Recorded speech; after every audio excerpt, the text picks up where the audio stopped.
여러분, 마태복음 강의 28번째 시간입니다. 지난 시간에 예수 그리스도께서 나는 율법을 완전하게 이루려 이곳에 왔다, 이렇게 말씀을 하셨어요. 율법을 완전케 하고 율법이 1.1획도 남김없이 다 이루어진다라고 하는 의미가 어떤 거냐? 일단 예수 그리스도께서는 그 율법의 본질인 사랑에 관해서 우리에게 암시해주고 있다라는 것을 지난번에 함께 생각해 보았습니다. 예수님이 율법을 무엇으로 완성하셨습니까? 십자가의 죽으심으로 완성하셨고, 제자들에게 율법을 정의할 때 가장 큰 계명이 무엇이냐? 하나님을 마음과 힘과 정성과 뜻을 다하여 사랑하는 것이다. 그 다음에 내 이웃을 내 몸과 같이 사랑하는 것이다. 율법의 완성은 십자가상에서 그렇게 이루어지지만, 오늘 제자들에게 율법의 완전함, 그 이루어지는 율법, 완전케 함이 어떤 것이냐라고 하는 것을 유대인들이 가장 중요하게, 그 당시입니다, 예수님 당시에 가장 중요하게 생각하던 6개의 계명을 주님이 신뢰를 들으셔서 주님께서 원하시는 완전함, 율법을 완전케 하고 율법을 이루는 것이 무엇인지를 설명하십니다. 그 6가지가 어떤 것이냐면 살인, 이혼, 그 다음에 간음, 맹세, 복수, 원수 사랑에 관한 것, 이렇게 6가지의 계명이에요. 이 6가지 계명이 그 당시 유대인들에게 가장 중요한 계명이자 논쟁 거리였다라는 것을 여러분들이 일단 좀 생각해 두셔요. 그리고 주님이 율법을 완전케 하러 오셨다라고 하는 이 말씀과 더불어 제자들에게 요구하신 말씀이 있습니다. 어떤 것이죠? 너희의 의가 바리새인들과 서기관들보다 더 낫지 아니하면 결단코 천국에 들어가지 못하리라. 의와 천국이라고 하는 것을 주님께서 연결지어서 말씀하셨어요. 그 부분을 설명할 때 팔복에서 가장 중요한 하나님과의 관계에서 나오는 결론 부분인 의에 줄이고 목마른 자, 그 다음에 사람 관계에서 나오는 결론 부분인 의를 위하여 핍박받는 자, 의와 천국이 얼마나 중요한지를 충분히 설명을 해드렸습니다. 그렇다고 한다면 천국에 들어가는 보다 나은 의가 무엇이냐라고 하는 것을 예수님께서 본격적으로 설명하시기 전에 제가 여러분들에게 예수님의 의도를 먼저 말씀을 드려야 될 것 같아요. 그래서 그 보다 나은 의를 주님이 우리에게 가르쳐 주시기 위하여 3번의 쓰시는 용어가 있습니다. 어떤 것이냐면 먼저라고 하는 것과 그 후에라는 말입니다. 오늘 첫 번째 먼저가 5장에 등장을 합니다. 어떤 것이냐면 먼저 형제에게 가서 화목하고 그 후에 예물을 드릴지니라. 여러분, 먼저라는 말이 등장하죠. 그 다음에 6장에 가면 너희는 먼저 그의 나라와 그의 의를 구하라. 그리하면을 그 후로 바꿀 수도 있는 단어예요. 그 후에 이 모든 것을 너희에게 주리라. 7장에 가시면 먼저 내 눈에 있는 들보를 빼내고 그 후에 내 형제의 티를 빼낼지니라. 먼저가 5장, 6장, 7장에 강조되고 있습니다. 먼저와 그 후에가. 그래서 우리가 보다 나은 의, 더 나은 의를 반드시 하나님께서 이루라고 말씀하셨죠. 다시 강조합니다만 천국에 들어갈 수 있는 것이 의로운 삶인데, 그 의로운 삶이 무엇이냐라고 하는 3개의 커다란 기둥이 서져 있어요. 3번에. 그것이 어떤 것이냐면 먼저 우리가 해야 될 일이 무엇이냐? 화목하는 것, 하나님의 나라와 의를 구하는 것, 그 다음에 내 자신을 먼저 살피는 것. 이것이 의의 어떻게 보면 가장 중요한 기둥이라고 이야기할 수 있습니다. 이 의로운 삶, 보다 나은 의를 위하여 주님께서 처음으로 언급하시는 것이 놀랍게도 살인하지 말라라고 하는 계명입니다. 살인하지 말라라고 하는 이 계명을 통해서 우리에게 이 살인하지 말라고 하는 계명의 본 뜻이 예수 그리스도께서 이 말씀을 통하여 이루시고자 하시고 완전케 하신 율법의 의미가 어떤 것인지를 우리에게 3단계로 설명을 하십니다. 일단 좀 정리를 해보죠. 첫 번째로는 우리 마음 안에 있는 분노와 그 다음에 라가라고 하는 말과 미련한 놈, 그러니까 일단 마음과 밖으로 표현되는 언어와 그 다음에 어떤 심판적인 행위의 요소를 한번 묶어서 설명을 하시고, 살인 이야기를 하시다가 이따가 다시 다 설명이 됩니다. 주님께서 예배 이야기를 하셔요. 그래서 너 예물을 드리려고 하나님께 나왔다가 네가 누구에게 만약에 무언가 원망 들을 만한 소리가 났거든 예물을 제단에 놓고 먼저 가서 그 형제와 화목하라 이야기하는 제사적인 이야기를 하십니다. 예배적인 이야기를.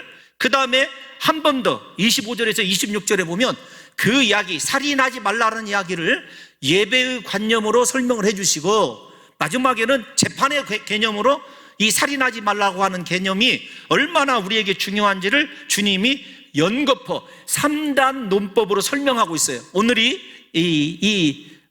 제가 말씀드린 구조가 오늘 본문의 뼈대라고 여러분들에게 말씀드릴 수 있습니다. 그러면 사랑하는 성도 여러분들이요, 이 말씀을 저와 여러분들이 조금 생각해 봐야 되는데, 왜 살인하지 말라라고 하는 계명을 주님께서 언급하셨을까요? 잘 생각해 보세요. 좀 정리가 되어야 됩니다. 아니, 율법을 완전케 하고 그 다음에 율법을 이루려 오신 예수 그리스도께서 제자들에게 율법에 의한 보다 나은 의를 강조하셨는데 왜 살인하지 말라라고 하는 거냐는 거예요. 여러분, 이 살인의 개념이 우리가 생각하는 살인의 개념과 다를 것이라고 하는 것은 충분히 지금 여러분들 이 머릿속에서 살아나기 시작하리라고 믿고 있어요. 여러분, 이렇게 생각을 해보십시다. 창세기로 돌아가서 아담과 하와가 범죄하고 난 이후에 최초로 일어난 죄의 구체적인 열매가 어떤 것이죠? 가인이 아벨을 들에서 쳐 죽인 살인사건이에요. 그러니까 죄의 첫 열매가 살인사건이고, 예수 그리스도는 그 살인사건이 가장 제자들에게 중요한 하나의 가르침거리가 되었어요. 물론 유대인들이 살인의 문제를 가장 중요하게 생각했던 것도 마찬가지입니다. 그런데 오늘 본문을 보게 되면 특이한 게 있어요. 우리 21절을 한번 띄워놔 주실까요? 21절 시작. 옛 사람에게 말한 바 살인하지 말라. 누구든지 살인하면 심판을 받게 되리라 하였다는 것을 너희가 들었으나. 아멘. 이 본문 메시지, 이 본문 말씀을 읽으면 저와 여러분들이 함께 신앙생활하고 새벽에 말씀을 묵상한 사람이라고 한다면, 지금 새벽에 출애굽기를 하고 있거든요. 뭔가 저 말씀이 이상하다라고 하는 것을 발견하셔야 됩니다. 어떤 것이냐면, 우리가 10계명으로 돌아가 볼까요? 6번째 계명 다 같이 한번 외워보겠습니다. 시작. 살인하지 말라. 7번째 간음하지 말라. 8번째 도적질하지 말라예요. 그러니까 어떤 말이냐면, 살인하지 말라 이후에 10계명에 원래 포함되어 있지 않는 말씀이 누구든지 살인하면 심판을 받게 되리라는 말입니다. 여기에서 여러분들과 제가 생각해야 될 것이 어떤 것이냐면, 원래의 말씀에다가 바리새인들과 서기관들이 혹은 장로의 유전에 의해서 계명에다가 덧붙여진 말씀이 누구든지 살인하면 심판을 받게 되리라 라고 하는 유대인들이 지금 알고 있는 저 계명이에요. 예수 그리스도께서는 저 의미를 바로 잡고자 하시는 거예요.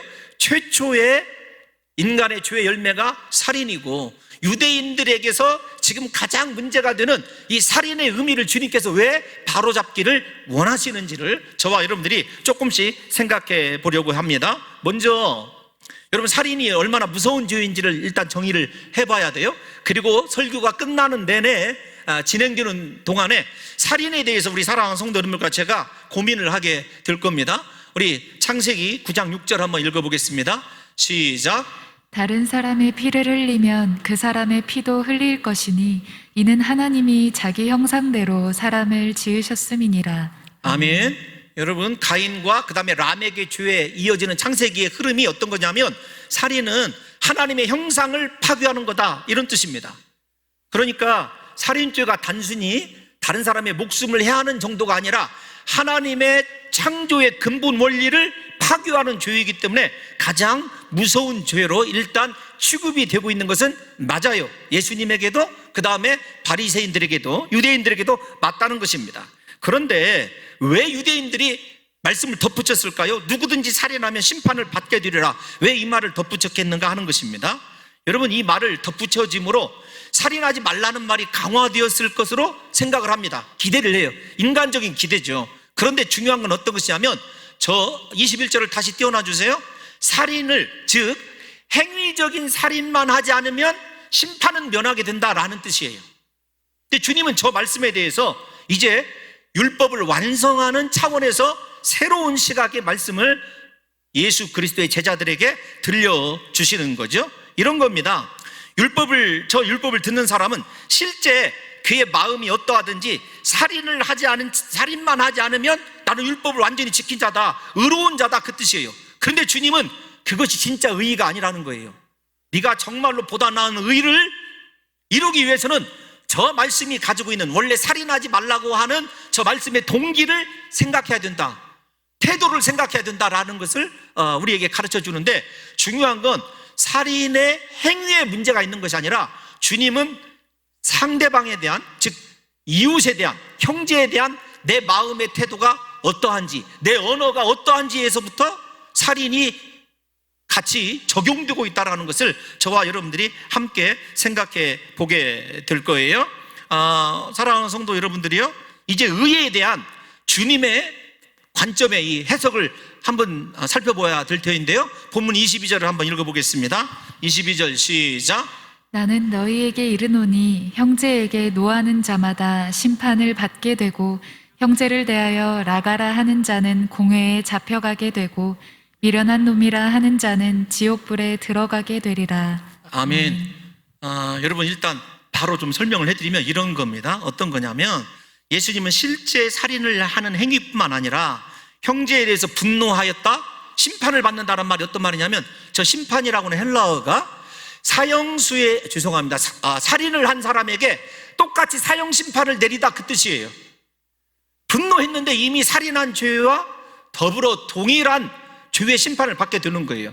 이 마음의 분노가 입으로 뛰쳐나갔습니다. 그것이 어떤 것이냐면 라가라라고 하는 말이에요. 라가라고 하는 말은 히브리인의 일반적인 욕입니다. 그런데 그 라가라라고 하는 말이 어떤 말이냐면 쓸모없는 인간, 이런 정도로 해석이 될 것 같아요. 그럼에도 불구하고 우리 사랑하는 성도 여러분들과 제가 이 미련한 놈이라고 하는 것까지 제가 설명을 해드릴 터인데, 우리 사랑하는 성도님들이 곰곰이 생각해 보십시오. 왜 예수님은 우리 마음의 분노에서부터 시작해서 살인이라고 하셨는지를 저와 여러분들이 깊이 생각을 하셔야 됩니다. 예수님은 아무리 살인을 저지르지 않았어도 형제를 네가 지금 어떻게 생각하고 있느냐, 대하는 것이 아닙니다. 형제에 대한 생각이 어떠하느냐로부터 시작해서 이미 살인이 시작되고 있다고 말씀하는 것입니다. 그래서 점층적으로 설명을 하셔요. 여러분, 노는 살인이 시작되는 단계의 분노는, 그 다음에 라가라고 욕하는 것은요, 여러분, 악한 말로서 이미 성도의 인격을 말살하는 것입니다. 여러분, 여기 미련하다라고 하는 말이 있어요. 여기 미련하다라고 하는 말도 동일하게 종교적으로 하나님이 없는 자라고 이렇게 종교적으로 심판하는 말이에요. 그러니까 예수님께서 지금 말씀하시는 분노, 그 다음에 인격적인 말살 라가, 그 다음에 종교적으로 너는 하나님께 저주받아 멸망한 인생, 이런 말이 미련한 놈이다, 이렇게 여러분들에게 간략하게 설명을 해드리고, 한 가지 더 22절을 떼어놔 주십시오. 중요한 말이 있어요. 예수님께서 너는 옛사람이 이렇게 말하는 것을 들었으나 나는 너에게 이렇게 이른다라는 말이 산상수훈에 여러 차례 등장을 하게 될 거예요. 그런데 여러분, 중요한 것이 있어요. 조금 어렵습니다. 나는 너에게 이른다라는 말은요, 내가 하나님이다, 그 뜻입니다. 우리가 잘 아는 대로 여호와라고 하는 뜻이 무엇이죠? 나는 나이다 라는 뜻이에요. 나는 스스로 있는 자다, 그런 뜻인데 나는 나이다, 이런 뜻입니다. 근데 여러분 생각해 보세요. 나는 너희에게 이른다, 말씀한다, 이렇게 얘기를 했었을 때 유대인들은 내가 말한다 라는 말은 하나님밖에 쓸 수 없는 말입니다. 그래서 나중에 7장 끝에 온 말씀을 들은 사람들이 이 권세 있는 말씀 때문에 그들이 놀라는 이유가 여기에 있어요. 그러니까 나는 너희에게 이른다 라는 말이 어떤 말이라고요?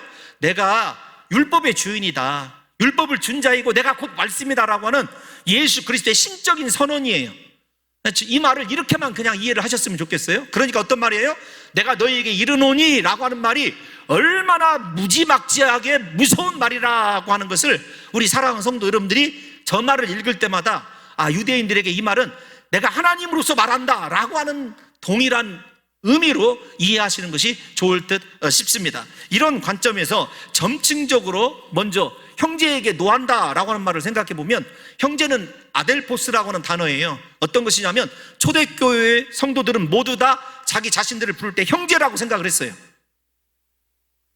그런데 그 형제에게 분노를 한다? 사형죄와 동일한 심판을 받는다는 거예요. 근데 여기 분노라고 하는 말이 여러분 헬라어에는 두 개의 단어가 있습니다. 하나는 두모스라고 하는 단어가 있어요. 이 두모스는 기분이 상하고 감정이 나빠서 화를 버럭하고 냈습니다. 뒤돌아서면 잊어버려요. 화낸 것을. 제게서 잘 보이는 성향이 그거예요. 그런데 옆에 있는 사람이 징그럽다고 하더라고요. 차라리 화를 쭉 내고 있어. 그게 낫다고 하는 견해를 본 적도 있습니다. 또 하나는 오르게라는 말이 있어요. 그 말은 어떤 것이냐면 분노를 차곡차곡 안에다 쌓아놓는 거예요. 형제를 생각할 때 그 형제에 대해서 미워하는 마음이 되었든지 싫어하는 마음이 되었든지 계속해서 차곡차곡 쌓아나가는 것, 그 사람을 주님은 살인자라고 보시고 뭐라고 얘기했냐면 너는 살인을 범한 사형수와 똑같은 심판을 받게 될 것이다 라고 주님이 정의를 하는 것입니다. 여러분, 우리가 이 분노 문제를 제가 왜 다시 반복해서 다루는 이유가 있습니다. 우리가 지난 주일 오후 때마다 배웠던 말씀이 7가지 큰 죄, 대죄에 대해서 배웠을 때 분노할 때 주님이 뭐라고 말씀하셨냐면 에베소서 4장 26절에 사도 바울의 입을 통하여 다 같이 한번 읽어보겠습니다. 시작. 분을 내어도 죄를 짓지 말며 해가 지도록 분을 품지 말고. 오르게 하지 말라는 말이에요. 쌓아두지 말라는 것입니다. 분노를 어떻게든지 해결을 해야 돼요. 하나님께 가지고 나가든지 상대방에게 가서 내가 이런 문제로 지금 힘들어한다라는 것을 해결해야 된다는 거예요. 분을 낼 수는 있습니다. 그러나 그것이 죄가 되지 않도록 하는 것이 우리 크리스찬들이 가져야 될 신앙의 덕목이에요. 뿐만 아니라 라가라라고 하는 말, 아까 머리가 텅 빈 사람, 구제불능 이런 사람이라고 이야기했는데 절대로 여러분 언어적으로 인격적으로 다른 사람에게 해를 끼치지 말으란 말이에요. 그것도 살인입니다. 또 하나, 미련한 놈은 앞에서 충분히 말씀을 드렸어요. 종교적으로 하나님이 없는 자 이런 뜻이에요. 하나님을 부정하는 사람을 가리키는 것입니다. 그러니까 하나님을 부정한다라는 말을 이야기해보면 너는 하나님에게도 아무런 이런 우리가 농담을 가끔 할 때가 있습니다. 어떤 성도를 향해서 저 사람은 예수님도 지금까지 못 고친 사람이야. 그 말이 얼마나 무서운 욕인지를 우리가 생각해야 돼요. 그 말과 약간 의미상으로 비슷한 말이 미련한 놈이라고 하는 헬라 원어의 뜻이에요. 하나님이 못 고칠 사람은 아무도 없습니다. 여러분들이 정죄해서는 안 돼요. 우리가 지금 예배자가 되어서 살아가는 것, 우리가 고침받았기 때문에, 완전하기 때문에 예배자로 서 있는 것 아니잖아요. 내가 왜 그 사람을 정죄하고 심판하느냐고요. 분노, 라가, 미련한 놈의 특징이 어떤 것이냐면 내가 심판주가 되어서 그 사람을 특정화시켜버리는 죄를 주님께서 살인죄다 이렇게 얘기하는 거예요. 다른 사람을 분노하는 것도요, 하나님의 자리에서 내가 정죄하는 것입니다. 다른 사람을 라가야, 저놈 정말로 구제불능이야, 그 사람에 대해서 판단하는 것, 하나님의 입장에서 하나님의 심판권을 사용하는 거예요. 마찬가지예요. 하나님 앞에서 소망 없는 인생이 어디가 있겠느냐고요. 저와 여러분들이 고침받았고 지금도 조금씩이라도 나아지고 있다면요, 하나님은 그 어떤 죄인에 대해서도 소망을 가지시는 것 아니겠습니까? 그러니까 우리가 사람을 대할 때 절대 내 입장에서 대하는 것이 아니라, 내 시각에서 판단하는 것이 아니라 하나님의 시각에서 판단해야 돼요. 그것이 살인죄를 면하는 길입니다. 또 여러분, 이렇게 살인죄에 대해서 주님이 부정적인 말씀을 하시다가 여러분 이 말을 좀 역으로 바꾸면 너 사랑해라 그런 뜻 아니겠습니까? 너 모든 형제에 대해서 사랑하지 못하는 것이 살인의 시발점이자 살인죄와 동일하다는 거예요. 저는 우리 봉동중앙교회 성도들이요, 신앙의 가장 기본, 주님이 처음으로 제자들에게 산상수훈에서 가르쳐주는 것이 무엇이냐면 사랑의 회복이라는 것을, 첫사랑과 첫 범죄를 대조함으로 말미암아 우리에게 사랑이 얼마나 중요한지를. 그러니까 여러분, 내가 죄송한 표현이지만 아주 냉랭하고 차가운 사람이다, 그 사람은 살인자예요. 그거 자랑할 필요가 없습니다. 여러분, 살인하지 말라는 말과 이 말씀을 통해서 마음의 의도를 강조하셨던 주님께서 뜻밖의 제사 이야기를, 예배 이야기를 갑자기 23절에서 끌어들이셔요. 여러분, 살인과 제물을 드리는 것이 무슨 관계가 있을까요? 그런데 주님은 살인과 제물을 드리는 것, 즉 살인과 예배를요 같은 동일한 선상에 놓고 주님이 설명을 하셔요. 어떤 거냐면, 미리 좀 지나가 보면 가장 성스러운 예배와 가장 악한 살인이 우리의 마음에 달려있다는 거예요. 우리의 말에 달려있다는 것입니다. 그러니까 여러분, 내가 온전한 예배자가 되지 못하였다? 죄송한 표현이지만 악한 살인자다라고 하는 말과 동일하게 여러분 설명할 수 있어요. 그래서 예배가 얼마나 소중한지를, 그 다음에 내가 형제 사랑을 예배 못지않게 우리가 집중해야 된다는 사실을 다시 한번 주님께서 우리에게 어떤 사회적인 행위로, 종교적인 행위로 먼저 설명하고 있다는 것을 생각하셔야 됩니다. 그래서 성전에 찾아가 예물을 드리고 예배하는 사람이 잘못 예배를 하면 살인이라고 하는 최악의 상황에 맞닥뜨리게 되는데, 그것이 어떤 것이냐면 형제와 화목하지 못했을 때 살인자예요. 그러니까 여러분, 형제라는 말이 가정에서도 마찬가지입니다. 가정에서 화목하지 못했을 때, 직장에서 화목하지 못했을 때, 친구와 화목하지 못했을 때, 무엇보다도 우리 공동체 안에서 지금 내가 화목하지 못하고 있다면 그 사람이 아무리 탁월한 달란트를 가지고 수많은 능력을 발휘하고 있고 몇십억씩 헌금을 하였다 할지라도 그건 사람의 일이지 하나님의 일이 아닙니다. 하나님께 속한 자가 아니에요. 진정한 예배자가 되기 위해서 주님께서 우리에게 요구하시는 것은 어떤 것이냐면 네 마음을 사랑으로 채우라는 거예요.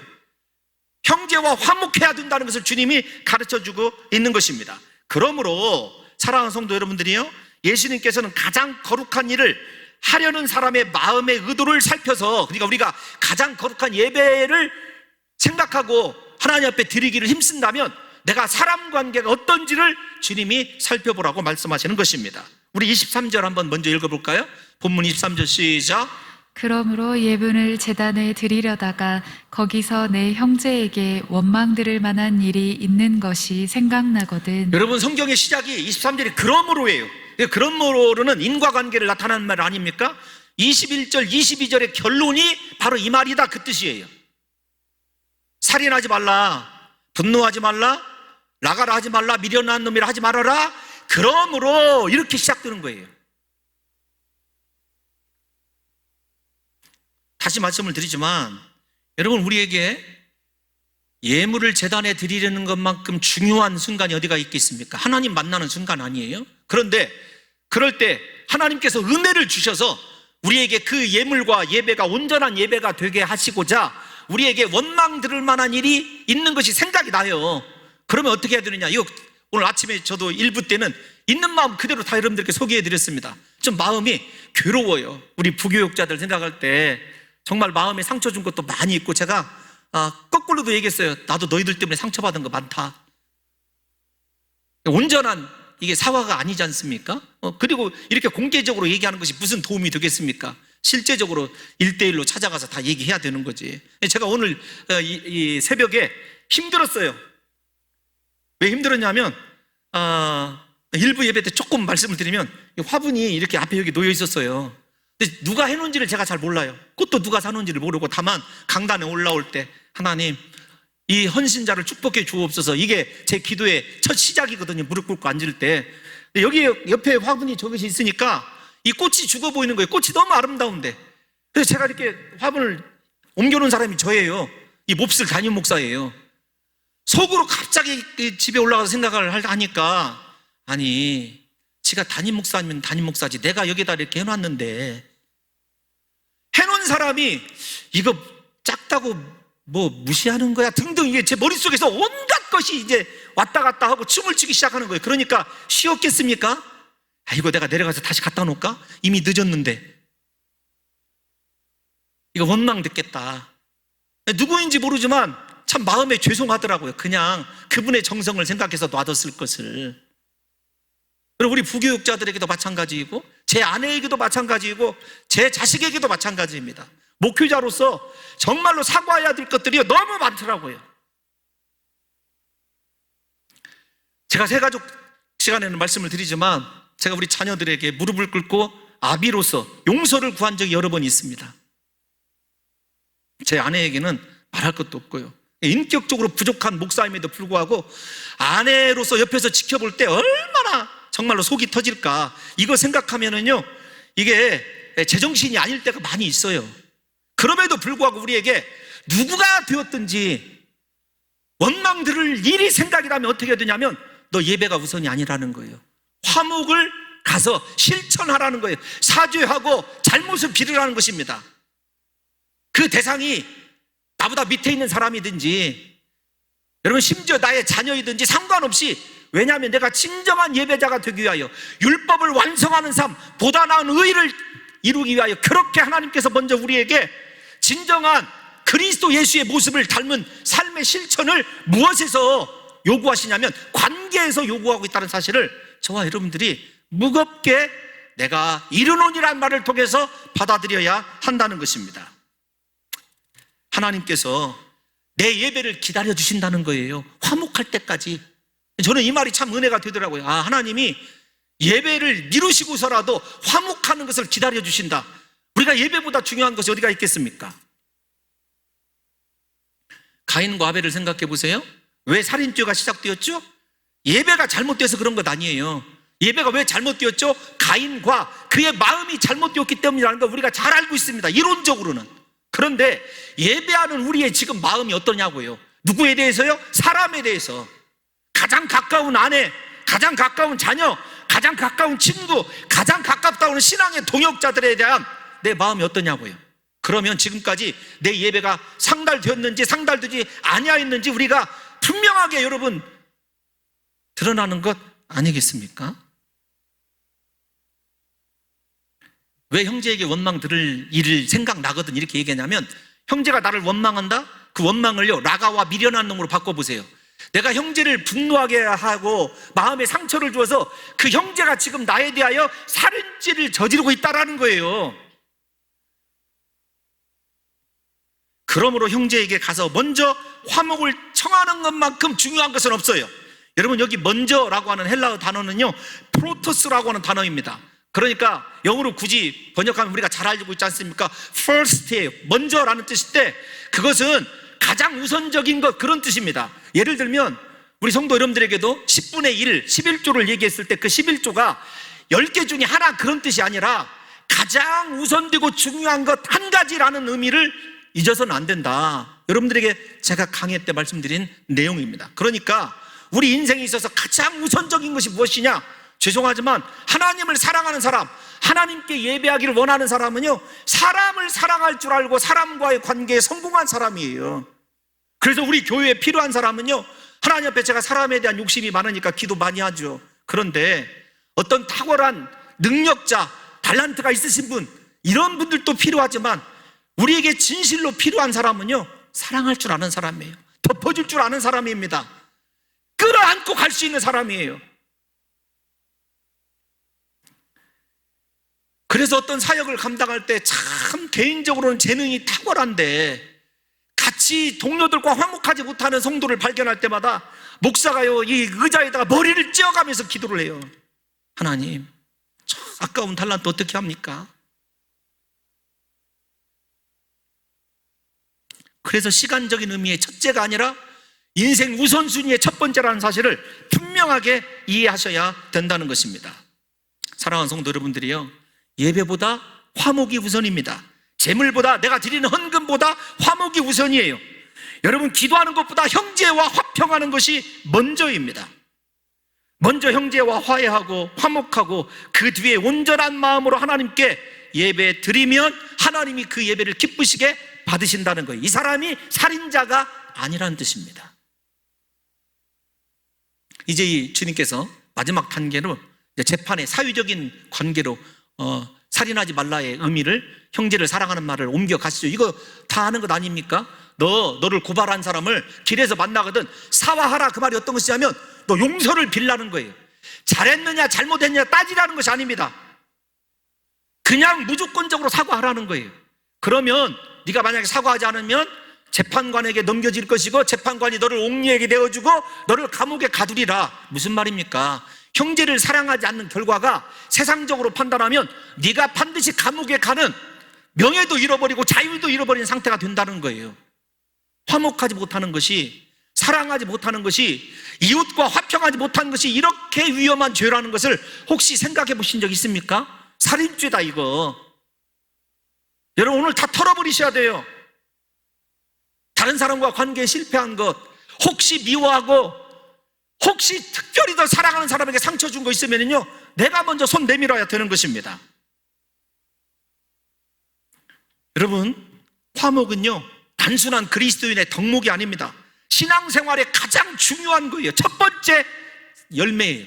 다시 말씀을 드리지만, 죄의 첫 열매가 살인이라고 한다면 예배의 첫 열매, 하나님의 임재의 첫 열매는 화평입니다. 왜냐하면 그리스도께서 그렇게 화평을 위해서 십자가에서 못 박아 죽으셨기 때문에 그래요. 예수님께서 막힌 담을 허시고 하나님과 우리를 화평하게 하셨다, 에베소서에 나오는 말씀 아닙니까? 예수 그리스도는 십자가에 죽으심으로 하나님과 우리를 화평하게 할 뿐만 아니라 온 공동체가 화평하게 되기를 원하셨는데, 왜 여러분 가정에서, 왜 사회에서, 왜 교회에서 불화하시냐고요. 여러분, 제가 존경하는 본회퍼라고 하는 목사님 있어요. 그 목사님이 이렇게 이야기를 했어요. 이 형제 간의 화목에 대해서 이야기를 하시다가 이렇게 얘기했습니다. 그 형제가 하는 말을 더 이상 들을 수 없는 사람에게는 얼마 가지 아니하여 하나님의 말씀도 들리지 않을 때가 올 것이다. 무슨 말이냐면, 형제를 이해하고 사랑하며 그 형제가 어떤 말을 하든지 들어주지 않는 사람은, 들을 줄 모르는 사람은 하나님의 음성도 듣지 못하게 된다는 거예요. 놀라운 말 아닙니까? 하나님의 임재를 원하십니까? 하나님으로부터 음성 듣기를 원하십니까? 내 삶의 열매가 화목이어야 돼요. 화평이어야 됩니다. 하나님께서 우리에게 율법을 원하는 삶, 율법을 이루기를 원하는 삶, 내 삶이 보다 나은 의로 무장하는 삶, 그건 다른 것 아니에요. 모두가 화목하고 화평하는 것이라는 사실을 잊어서는 안 된다는 것입니다. 여러분, 히브리서 12장 14절 한번 읽어볼까요? 다 같이. 히브리서 12장 14절입니다. 시작. 모든 사람과 더불어 화평함과 거룩함을 따르라. 이것이 없이는 아무도 주를 보지 못하리라. 천국에 들어가지 못한다는 말이에요. 화평을 이루지 못하였다, 거룩을 이루지 못하였다. 우리에게 신앙생활에서 가장 중요한 것 두 가지를 꼽으라면 화평과 내가 하나님 앞에 관계, 거룩이에요. 히브리서 기자도 율법을 저렇게 다른 사람을 사랑하는 것과 하나님을 사랑하는 것, 하나님을 사랑하는 것 거룩, 다른 형제를 사랑하는 것 화평으로 그렇게 묶어서 설명하고 있는 거예요. 아무도 주를 보지 못하리라. 목사라고요? 장로라고요? 권사라고요? 천만의 말씀이에요. 지금 화목하지 못하고 있다면 아무리 내가 거룩한 기도를 드리고 거룩한 찬양을 드려도 주를 보지 못할 것이고 심판받을 사람이고 살인자라고 하는 사실을 우리 가슴을 치면서 지금 회개해야 돼요. 하나님 앞에. 대한민국이 왜 오늘날 이 모양 이 꼴이 되신 줄 아십니까? 크리스찬인 우리가 진정한 사랑을 이루지 못했고 거룩을 이루지 못했고 화목을 이루지 못했기 때문이라는 사실을 잊어서는 안 됩니다. 제가 창세기 강해를 책을 쓰면서 가장 부러웠던 순간이 있어요. 야곱과 그의 형 에서의 20년 만의 재회입니다. 그런데 야곱이 이렇게 얘기를 해요. 내가 형의 얼굴을 배우니 하나님의 얼굴을 뵙는 것 같습니다. 여러분, 야곱이 우리말로 얘기하면 죄송합니다, 입이 좋아서일까요? 아닙니다. 물론 그가 사기꾼인 건 맞지만 그 당시에 그 20년 동안 쌓여있던 형제와 불화의 담을 허물어버리는 그 순간에 하늘문이 열렸던, 베델에서 하늘문이 열리고 천사가 사닥다리를 통해서 하늘을 오르락 내리락 했던 그 장면과 더불어 형제와 화목할 때 하나님의 얼굴을 보게 되는 하늘이 열리는 두 번째 경험을 하였다고 믿는 사람이 여러분 이 목사예요. 형제와 화목하게 되고 사랑을 실천하게 되면 하늘문이 열리고 하늘의 얼굴을, 하나님의 얼굴을 보게 되고 주의 영광을 목도하게 되는 놀라운 역사가 일어나게 될 줄로 믿습니다. 여러분, 신앙의 첫 열매, 다시 말씀을 드리지만 금식을 40일 하고 아무리 가서 부르짖어 기도하여도 내 속에 하나님이 우리에게 요구하시는 사랑이 없다면, 형제와 화목하지 못한다면 죄송하지만 살인자일 뿐이에요. 설교를 준비하면서 오래전에도 한번 소개시켜드렸습니다만 낮엔 해처럼 밤엔 달처럼의 발행인이자 찬양 사역자가 있었어요. 제가 이렇게 부교육자로 사역할 때 그분을 모셔다가 찬양도 듣고 그분이 계신 이 대전의 그 갈릴리 마을을 제가 방문해서 1박 같이 청년들과 여기 우리 곽효준 집사님 어디 가지? 베이스 치는 곽효준 집사님이 그때 청년이었거든요. 같이 간 적이 있어요. 근데 그분의 이야기를 보면 가장 사랑하는 후배와 사소한 일로 다투게 됩니다. 너무도 마음이 아파서 집에 돌아와서 내가 먼저 사과를 해야지 마음을 먹었지만 자존심 때문에 결국 찾아가지 못했다. 이렇게 제가 그냥 있는 그대로 실수하지 않으려고 보여드려요. 내가 선배인데, 내가 저를 전도했는데, 내가 저보다 더 나은데 하면서 시간을 보내고 있는데 밖에서 문 두드리는 소리가 들렸어요. 그 후배였습니다. 그리고 그가 무릎을 꿇고 용서를 구하며 나에게 어떤 선배님이신데 제가 잘못했습니다. 선배님의 마음을 아프게 한 것을 용서하여 주옵소서. 용서하세요? 그러면서 두 사람이 화해를 하게 되었어요. 그 최용덕 강사가 자신의 못난 모습, 자신이 먼저 손 내밀지 못한 것, 화목을 청하지 못한 것, 하나님의 복음을 전한다고 하면서도 사랑을 실천하지 못한 것 때문에 쓴 시가 오늘 우리가 바로 부르게 될 내가 먼저, 오늘 나는 이라고는 제목의 찬양인데, 내가 먼저 손 내밀지 못하고 내가 먼저 용서하지 못하고, 이 찬양이에요. 여러분, 먼저 손 내미는 사람이 예수님의 사람입니다.